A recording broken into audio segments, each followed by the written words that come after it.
ఇప్పుడే అందిన వార్త తెలంగాణలో ఎమ్మెల్యే ఎలక్షన్లు తీవ్ర టెన్షన్లో సీఎం అంటూ లేటెస్ట్ అప్డేట్ అయితే అందిందండి. తాజాగా వివరాలన్నీ కూడా వీడియోలో తెలుసుకుందామండి. వీడియో చివరి వరకు చూడండి, అర్థమవుతుందండి.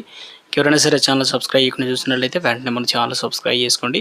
ప్రభుత్వం నుంచి వచ్చే లేటెస్ట్ అప్డేట్ అన్ని కూడా అందరికంటే ముందుగానే అందించడం జరుగుతుంది. అదేవిధంగా లైక్ చేయడం మర్చిపోతున్నారు, దయచేసి లైక్ చేయండి. లైక్ చేయకుండా వీడియోలోకి అయితే వెళ్ళిపోదామండి. మనం స్టేషన్ గన్పూర్ ఎమ్మెల్యే కడియం శ్రీహరి ఆసక్తికరమైనటువంటి వ్యాఖ్యలు చేశారు.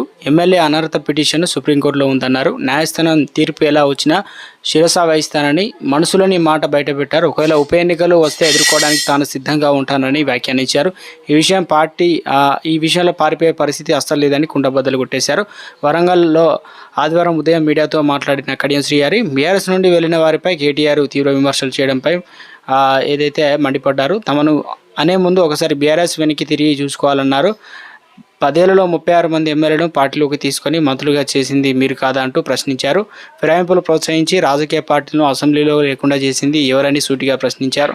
ఇవాళ సుధాపూసలన్నట్లు ఈరోజు మాట్లాడుతున్నారా? మీరు చేస్తే సంసార, ఇతరులు చేస్తే వ్యభిచారం అంటూ కాస్త రుసరుసలాడారు. అసలు ఫిరాయింపుల మీద మాట్లాడే అర్హత బీఆర్ఎస్ లేదన్నారు. ఇక ఢిల్లీ ఫలితాలు బీజేపీ ఊహించినట్లుగా వచ్చాయని తెలిపారు. బీజేపీ గెలిస్తే కేటీఆర్ ఎందుకు సంతోషపడుతున్నారో అర్థం కాలేదన్నారు.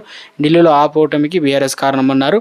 ఇక మొదటిసారి ప్రభుత్వంలో బాగానే పనిచేశారని, రెండోసారి అధికారంగానే బీఆర్ఎస్ దోస్తు దెబ్బకొట్టిందని చెప్పేసి లిక్కర్ స్కామ్లో సీఎం సహా 3 జైలుకు వెళ్లారని, అందువల్లే ఓడిపోయింది